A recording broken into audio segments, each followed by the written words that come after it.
નમસ્કાર, આજે આપણે ગણેશજીને ધરાવવા માટે લાડુની રેસીપી શેર કરીશ. તો સામગ્રી લઈ લીધી છે: ચોખાનો લોટ, બુરું ખાંડ, દૂધ અને ઇલાયચી પાવડર, સાથે દેશી ઘી પણ લીધું છે. તો ચલો હવે આપણે લાડુ બનાવી લઈએ.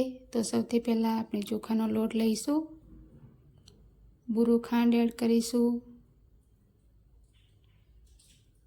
ઇલાયચી પાવડર, ઘી લઈને સરસ રીતે મિક્સ કરીશું. બધા જ લોટમાં સરસ રીતે મિક્સ થઈ જાય એ રીતે ઘી પણ વાપરવાનું છે.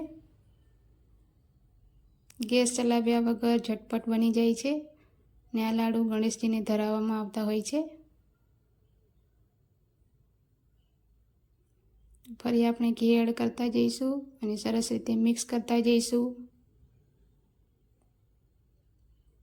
મિક્સ કરી અને આપણે થોડું થોડું દૂધ પણ એડ કરતા જઈશું. ઠંડુ દૂધ જ લીધું છે, ગરમ નથી કરેલું. જેટલું જરૂર હોય એટલું આપણે દૂધ એડ કરતા જઈશું. લાડુ વળે એવું બની જાય ત્યાં સુધી આપણે એને દૂધ એડ કરીને મિક્સ કરવાનું.